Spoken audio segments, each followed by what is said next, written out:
your go-to English podcast to learn English step by step in a simple and fun way. I'm Erin.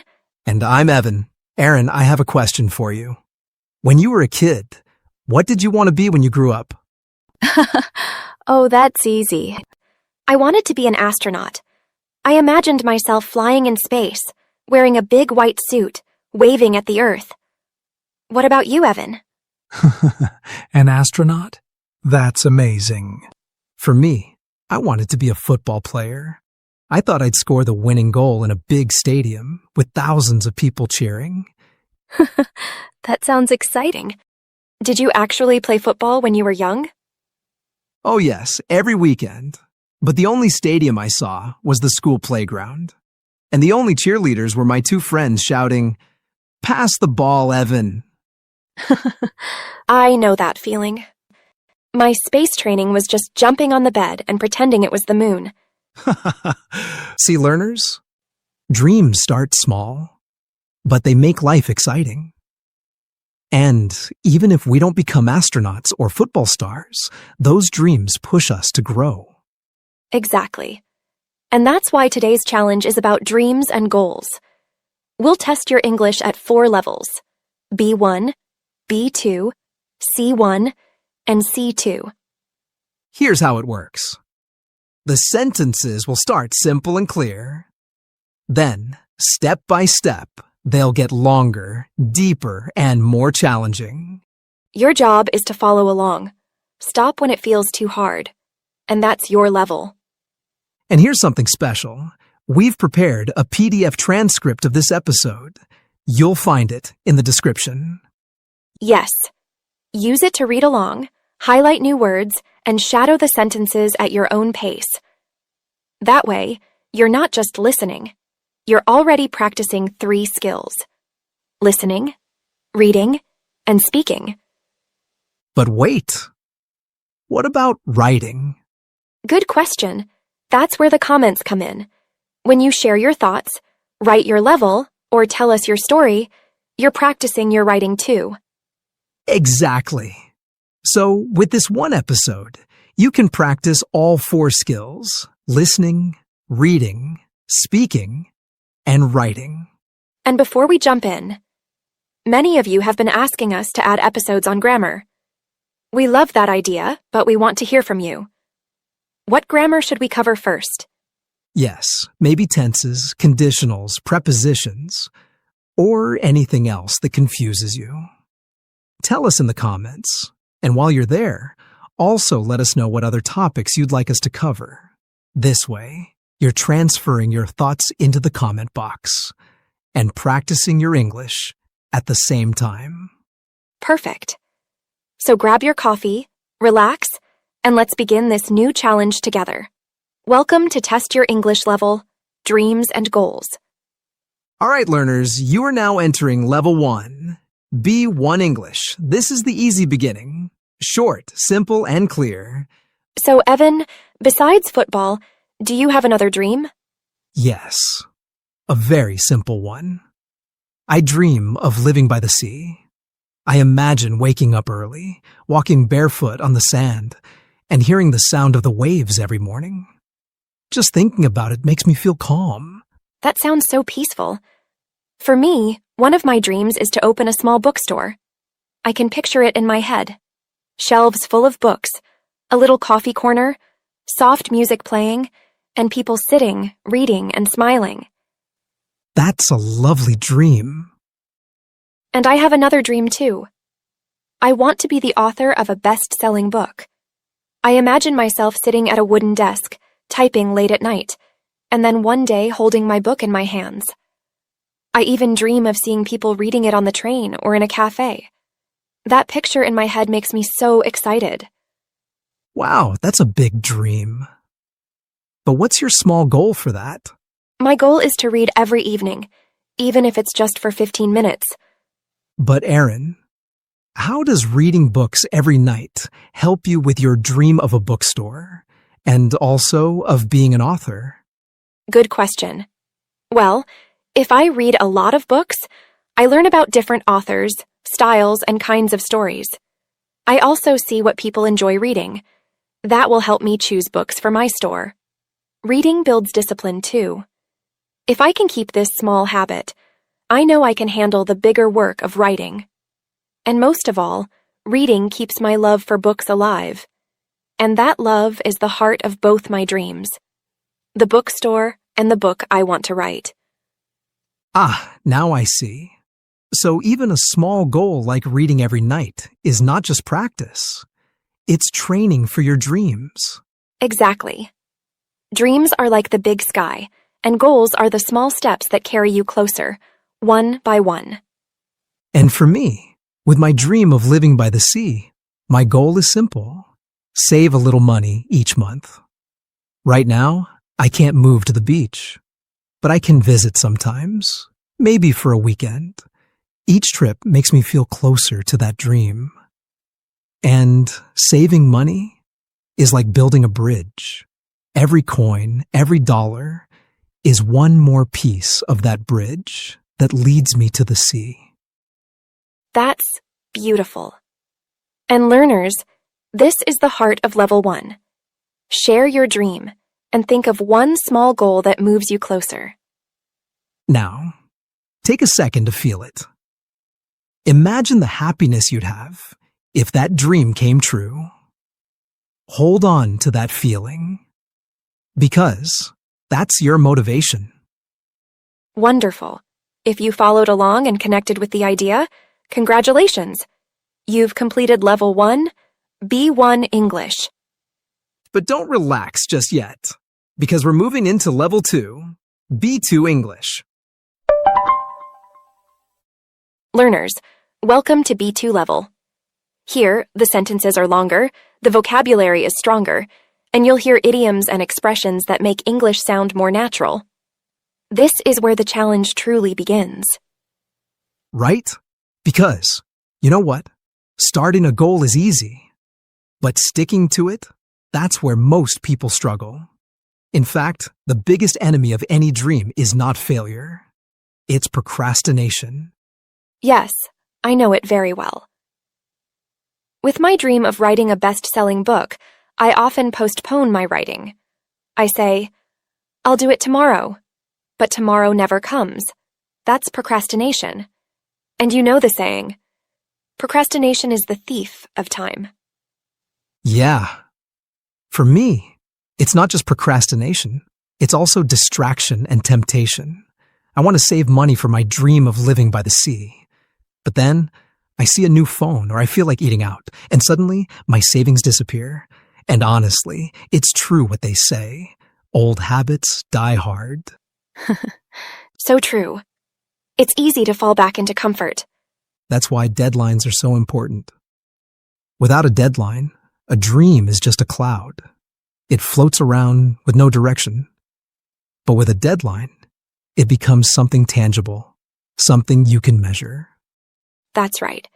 For example, I've promised myself, by the end of this year, I will finish 30 pages of my draft. Not the whole book, but 30 pages. It's realistic and it keeps me moving.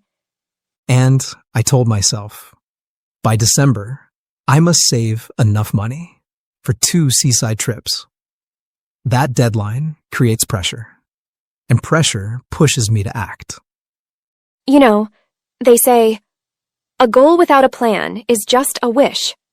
And it's true. Small, specific goals are like building blocks. One by one, they add up to something bigger. Right. Dreams are like mountains. If you stare only at the peak, it feels impossible. But if you take one step at a time, with consistency, you'll eventually reach the summit. So learners, think about your own dream. What distracts you? What tempts you? And what deadline could help you stay committed? And hey, if you're still listening and following us, that means you've made it all the way to this level, B2 English. Congratulations. That's not easy. Give yourself some credit. You pushed through longer sentences, harder words, and even some tricky idioms. Yes, give yourself credit for reaching this point. You're building not only your English, but also your patience and consistency. And remember, every time you survive a level, you're proving to yourself that your dream of English fluency is possible. So true. Now, learners, if you've made it this far, you've just entered Level 3, C1 English. This is where the sentences become denser, the vocabulary more demanding, and, the ideas more profound. That's right. At this level, we confront not just dreams and goals, but the adversity that threatens them. Because, honestly, sooner or later, every plan collides with failure. Yeah, I've felt it myself. I spent months saving, determined to spend my summer by the sea. And then, suddenly, my car collapsed. And, well, every bit of my savings was dismantled by repair costs. The entire course of my plan was just destroyed.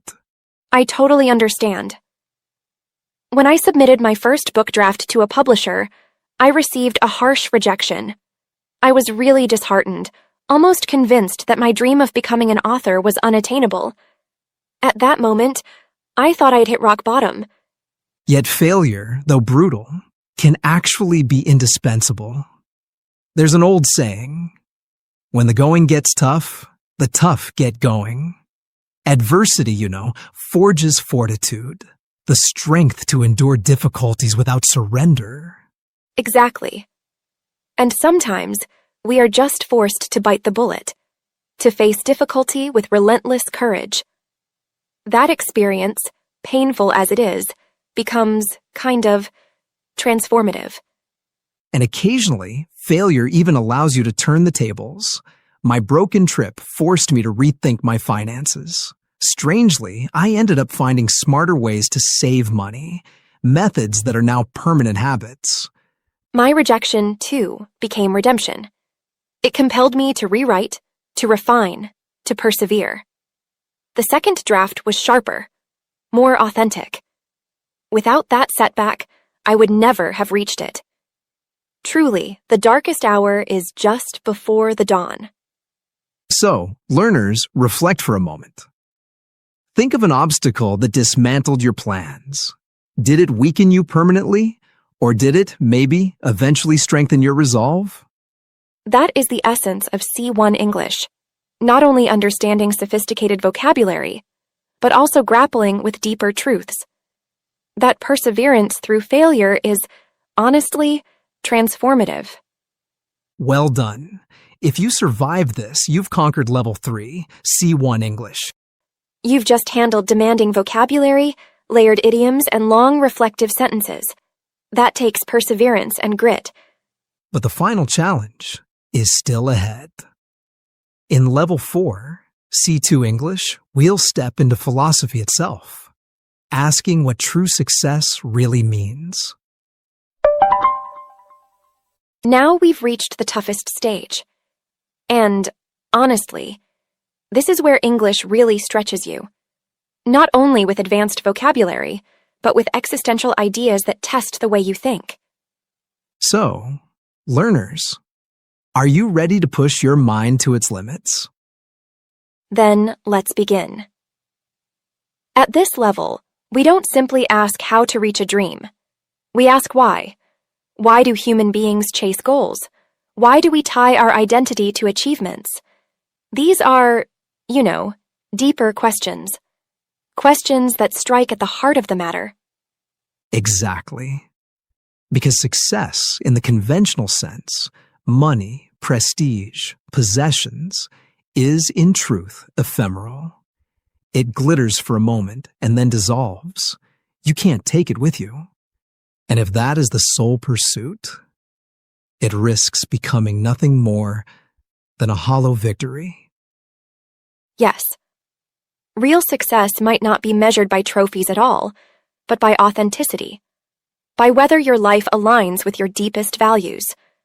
In other words, true achievement lies not in what you accumulate, but in what you embody. There's almost a paradox here. People exhaust themselves chasing shadows, the applause, the recognition. Yet, in the end, the true victory may be something quieter, inner peace, or the enduring legacy of kindness they leave behind? I mean, think about it. A person may construct an empire, but if the empire leaves them hollow, was that genuine success? Or is it the teacher who, day after day, shapes the minds and hearts of hundreds of students? Which is more profound, more enduring? That's real food for thought. Because, honestly, at this level, we're not just speaking English. We're exploring philosophy. Success becomes less about climbing ladders of ambition and more about asking, what is the essence of a meaningful life? And maybe the answer is transcendence, moving beyond superficial measures, beyond ego, beyond fleeting applause, toward a life that carries purpose. Learners, pause and reflect. When you think about your own dreams, are you constructing something enduring and authentic? Or are you simply chasing shadows? That's the challenge of C2 English. Not just to comprehend advanced vocabulary, but to grapple with ideas so abstract that they force you to reconsider your own paradigm of success. And if you've made it this far, learners, congratulations. You've survived all 4 levels, B1, B2, C1, and now C2. That's no small achievement. Yes, give yourself credit. You've not only stretched your English, but also your thinking. You've practiced listening, speaking, reading, and even reflecting deeply. And remember, we've prepared a PDF transcript for you. Use it to review the vocabulary, highlight the idioms, and shadow the sentences at your own pace. And while you're at it, take a moment to reflect in writing. What did you learn about dreams, goals, or success today? Writing it down will make the learning stick. Thank you for joining us in this challenge. We hope it pushed you, inspired you, and maybe even changed the way you look at your own goals. Until next time, keep learning, keep dreaming, and keep building your own path. See you in the next episode of the English Leap podcast. Your progress doesn't end here. To continue advancing your English skills, click on the next video or explore the additional videos we've thoughtfully selected for you.